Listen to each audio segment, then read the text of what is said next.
माणसांच्या पुढं कर्तृत्वान पिढीच जन्माला आली नाही। काही लोक तर आता संडास मुतारींना नावं द्यायचं तेवढं शिल्लक ठेवलेलं आहे।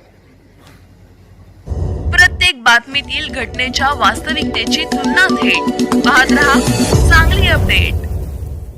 ग्रामीण विकास मंत्री आदरणीय जयकुमार भाऊ यांच्या शोभास्ते या ठिकाणी संपन्न झाला। या विधानसभेचे कार्य आणि कर्तृत्वान आमदार आदरणीय डॉक्टर सुरेश भाऊ खडे, माजी आमदार आदरणीय दिनकर तात्या पाटील, आदरणीय पृथ्वीराज बाबा पाटील संचालक जिल्हा मध्यवर्ती बँक, माझे सहकारी मित्र आदरणीय बजरंग भाऊ पाटील जिल्हा प्रमुख शिवसेना, संदीपजी आवटे गटनेते भाजप, आशिष जाधव गटनेते भाजप जिल्हा परिषद, विशाल दरवाडे साहेब शिवके त्यांचा आता सत्कार झाला। त्याचबरोबर ज्ञानदेव मडके बीडीयूचे, काकासू धामणे, विष्णुपत पाटील, फारुख जमादार, महेश कांबळे, तानाजी पाटील, उमेश पाटील, त्याचबरोबर सुशांत दादा खडे, अमोल अपटवणे, त्याचबरोबर स्वातीताई खडे आणि सर्व नगरसेवक, जिल्हा परिषद सदस्य, सरपंच, आदरणीय व्यासपीठ आणि जमलेल्या सर्व शेतकरी भावांनो, माता भगिनी, तरुण मित्र आणि पत्रकार भावांनो,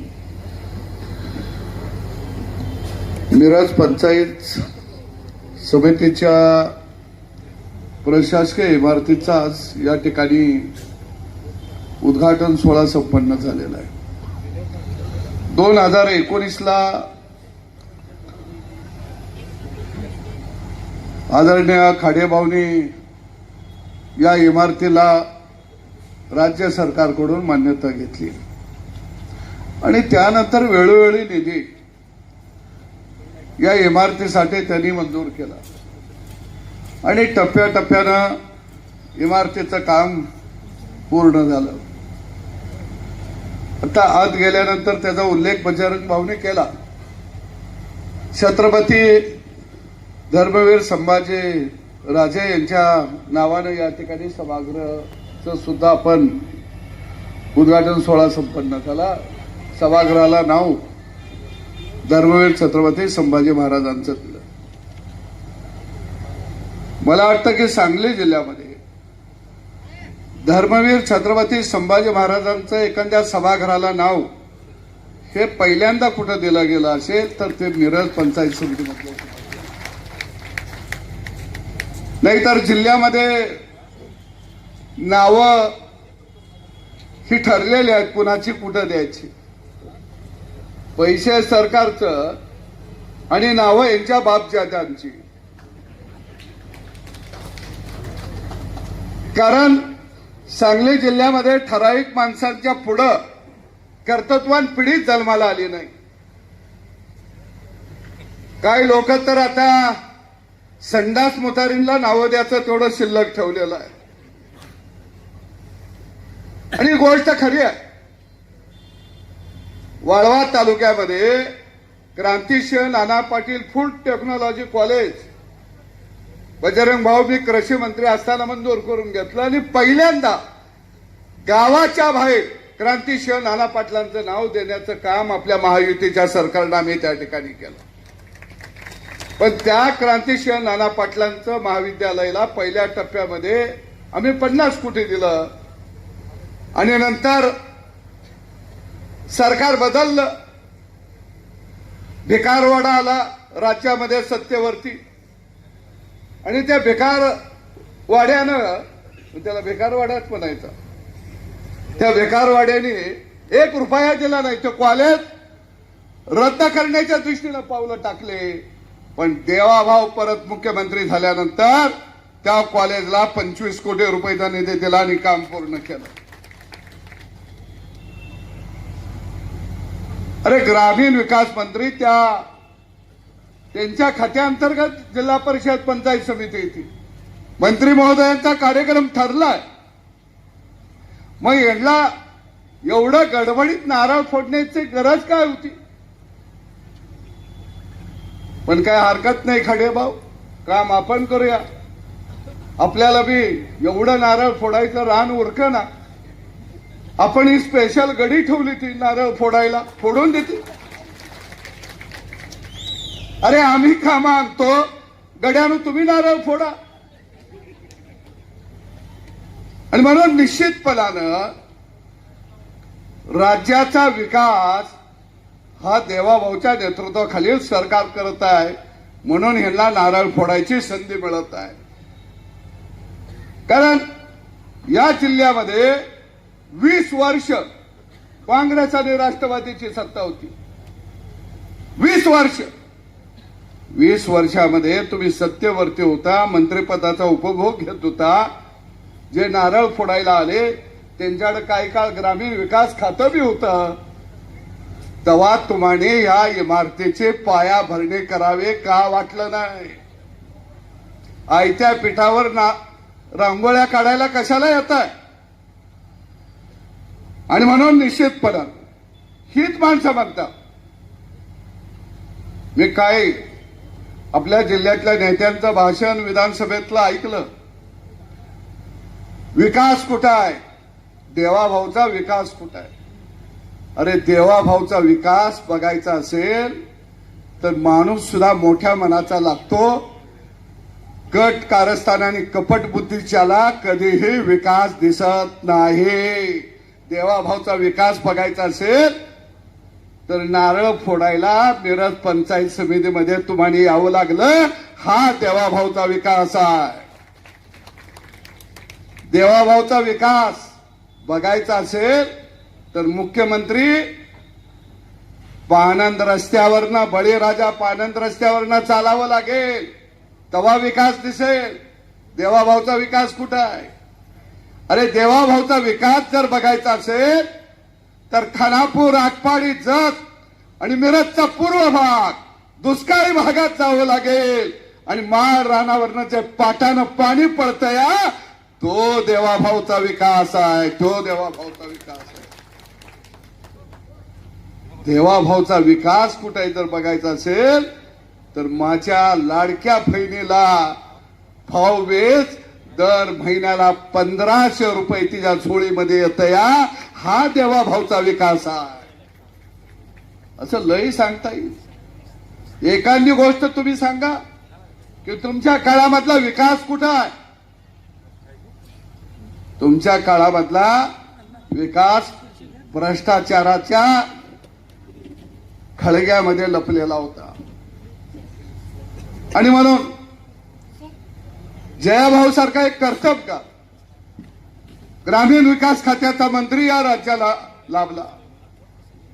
आता बजरंग भाऊने सांगितलं जयाभाऊचा बराचसाच काळ ह्या सांगली जिल्ह्यामध्ये गेलाय. सांगली जिल्ह्यातल्या प्रत्येक माणसाला त्याच्या जयाभाऊ जवळून ओळखतात. पण काय आहे हो, एक दुष्काळ भागातला कार्यकर्ता या राज्याचा ग्रामीण विकास खात्याचा मंत्री होतो. काही लोकांना पोटात दुखायला लागतं.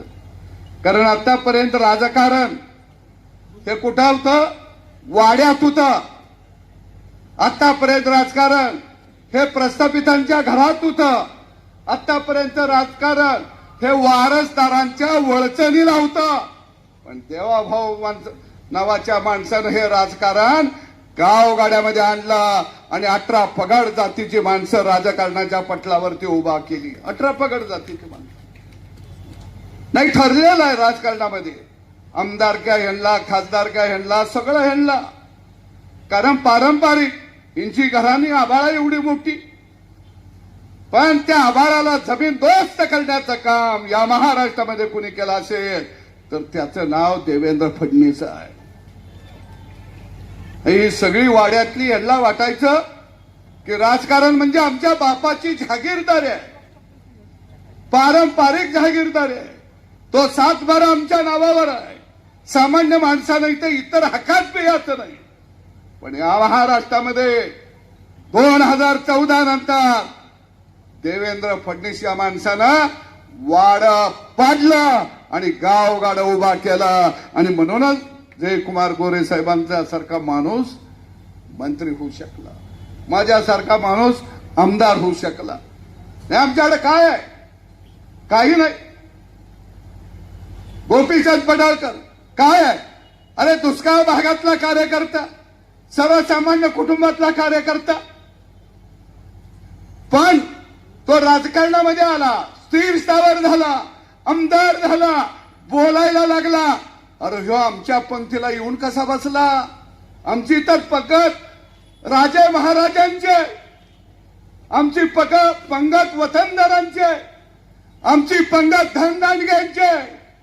त्या पंक्तीमध्ये नुसता येऊन बसायला नाही तर ह्यो बोलायला कसा लागला? ह्याच्या तोंडाचं मुसका कसा गेलं? अरे सदाभाऊ सारखी हजारो माणसं या सगळ्या करंट्याला सांगतो, अरे देवेंद्र फडणवीस साठी आम्ही बाजी प्रभू सुद्धा व्हायला तयार आहे. अशी हजारो माणसं आहेत, हजारो माणसं आहेत. आणि म्हणून निश्चितपणानं गावगाड्याला सन्मान देण्याचं काम, गावगाड्याच्या तळातल्या माणसाला मान सन्मान देण्याचं काम हे देवाभाऊ यांनी केलं. आणि म्हणून हा जयाभाऊ इथं आहे, बजरंग भाऊ म्हणले आम्ही सगळ्याच चळवळीतले. ही गोष्ट खरी आहे खाडे साहेब. असं कर, मी आज सांगतो की सामान्य माणूस राजकारणाच्या पटलावर उभा असताना त्याला जर कोणी वाकड्या नजरेनं पाहिलं तर आम्ही छातीचा कोट करून त्या ठिकाणी उभा राहू. आणि म्हणून आम्ही जयाभाऊ बरोबर आहे. अरे एक तळागाळातला माणूस आहे. आता जयाभाऊचं बी काही लोकांना पित्त खवळतंय का? तर जयकुमार गोरे ह्या वाड्यावर कसा बोलायला लागला? आमचा बाप खासदार होता, आमचे माय खासदार होती, आमचा बाप मंत्री होता, आजोबा मंत्री होता. जयकुमार गोरे कसा बोलायला लागला? अरे जयकुमारला बोलायची ताकद लोकशाहीमध्ये भारतरत्न डॉक्टर बाबासाहेब आंबेडकर यांनी दिलेली आहे. तुमच्या जहागिरी आता गळून पडल्या. त्या तुम्ही अवसान उसणं आलाय लागलाय जहागिरींचा. त्या काही त्या जहागिऱ्या संपल्या. त्या तुमच्या एक काळ होता त्या संपल्या. आणि म्हणून खऱ्या अर्थानं खडे साहेब पालकमंत्री होते. या मतदारसंघामध्ये जयाभाऊ तुफान रस्त्याला, कॉन्क्रीटला एवढा निधी दिला, एक गाव खाली ठेवलं नाही. 2 कोटी, 4 कोटी, 5 कोटी, 10 कोटी असा निधी गावागावाला दिला. पाण्यासाठी आपण दुष्काळ भागाला म्हैसाळचं पाणी मिळालं पाहिजे, काम केलं. अरे ह्या माणसानं काम केलं म्हणून खऱ्या अर्थानं भाऊ जतमध्ये निवडून आले आणि मिरजेमध्ये सुद्धा निवडून येत आहेत. हा कामाचा पुरावा आहे. 2 मतदारसंघामध्ये निवडून आले, हा कामाचा पुरावा आहे. आणि म्हणून मला वाटतं काही विशाल मनाची माणसं इथं आलेली होती. नाव विशाल असून चालत नाही, मन विशाल असावं लागतं. नुसतं नाव, बापानं नाव सोन्या ठेवलं या, पण हाती कतलाचा वाळा आहे, करावं काय? नुसतं नाव असून चालत नाही. आणि तिने बोलताना म्हणलं हे काय कुणाची जहागिरी आहे का? होय, ही आमची आहे. ती जहागिरी देवाभाऊ सरकारने जनतेच्या नावावर केलेली आहे. आणि म्हणून मला वाटतं राजकारणामध्ये जयाभाऊ अलीकडं वाळवा शिरगाव पूल झाला. पूल कुणी केला? गडकरी साहेबांनी. मागणी कुणी केली? आम्ही. आणि उद्घाटन हे गडी करायला 5 वर्ष काय गांजावडीत होता. पाठीमागे सत्ता होती 20 वर्ष. काय करत होता? तवा का दिसलं नाही. माझ्याकडे पाणी पुरवठा अनेक योजना, मी पाणी पुरवठा मंत्री बजरंग भाऊ. आता मंत्र्याला अधिकार असेल का नाही पाणी पुरवठा योजना मंजूर करायच्या? उद्घाटन ही नाही. आष्ट्याला जे लोक शासकीय जागेवरती राहत होते, बावनकुळे साहेबांनी तो जार काढला आणि जवळजवळ 1001 लोकांना दिलासा मिळाला. आष्ट्यामध्ये बॅनर ह्यांचे. आम्ही मिटिंग घेतली आमचा वाळव्याचा गडी हुशार आहे, एखादं काम होत असलं की लगेच मिटिंग घेतं. मिटिंग घेतली आणि त्यामुळं ही जागा लोकांना मिळाली. मग 20 वर्ष काय मसर राखली? काय केलं 20 वर्ष? अरे आता लोकांना खोटं बोलायचं धंद बंद करा. खऱ्या अर्थानं या महाराष्ट्राचा विकास, या महाराष्ट्राला प्रगतीपथावर फक्त महाविकास आघाडी सरकार तुमचं होतं. त्या काळात तुम्ही विकास करू शकला नाही, पण विकासाच्या दृष्टीनं खऱ्या अर्थानं महायुतीच या राज्याला पुढे घेऊन जाऊ शकते. मी जाता जाता सांगेन, मिशिंग लिंक रोड लय गाजावाजा झाला. मिशिंग लिंक रोडचं दरड कोसळलं, पैसे पाण्यात गेलं. अरे ते बोगदा त्याला कुठं फेक पडली नाही. आज बोगद्यामध्ये एक बी दगड खाली आला नाही. आता बोगद्याच्या बाहेरचा दरड कोसळलं, त्याला काय करावं? हात लावावा. तुम्ही जायचं होतं हात लावायला. आणि म्हणले मिशिंग लिंक रोडचं पैसे पाण्यात गेलं. कोण बोलतंय? रोज त्या रस्त्याने येणारे जाणारीच बोलायला लागली. ती जाऊ नका ना रे त्या रस्त्यात. अरे मिशिंग लिंक रोड हा देवेंद्र फडणवीसना महाराष्ट्राला दिलेलं वरदान आहे, वरदान. पण ते देवेंद्र फडणवीस बांधलं, आम्हाला का जमलं नाही याचं आत्मचिंतन करा. मिशिंग लिंक रोडला बजरंग बोलायला निघाली. पेठ सांगलीचा रस्ता कसा होता हो? एवढा वाईट भाव पेठ सांगली रोड होता. पुण्याला आम्ही 2 तासात पोहोचायचं, पण इस्लामपूरला तेवढाच वेळ लागायचा. 20 वर्षात त्याला पेठ सांगली रस्ता करता आला नाही. ते म्हणे मिशिंग लिंकचं पैसे पाण्यात गेलं. काय गडी आहे? अरे गडकरी साहेबांनी 861 कोटी रुपये हे मिराज आपला सांगली पेठ नाका ह्या रोडला दिलं. 861 कोटी. आता गाडी रोज त्याहून आणते ती म्हणाला ह्या मिस केला. किती दिवस. आणि म्हणून निश्चितपणानं या जिल्ह्याचा भाव आम्ही सगळी मंडळी आहे, तुमचं लक्ष आहे. तुम्ही ताकद द्या. आम्ही यांचं वाढ नुसतं शिल्लक नाही. एक दिवस आम्ही राहिलं बिलं माती असली तर फुकायला जातो, पण ह्याला सोडत नाही आम्ही. काही चिंता करू नका. आणि निश्चितपणानं परत एकदा या ठिकाणी या इमारतीच्या निमित्तानं हा कार्यक्रम आपण आयोजित केला. सगळे कॉन्ट्रॅक्टदार असतील, बीडीओ असतील, सगळे अधिकारी, या सगळ्यांना धन्यवाद देतो. आणि एक चांगली इमारत या ठिकाणी उभा राहिली. भाऊ पहिल्यांदा तुम्हाला डबल उद्घाटन पहिल्यांदाच झालं असं.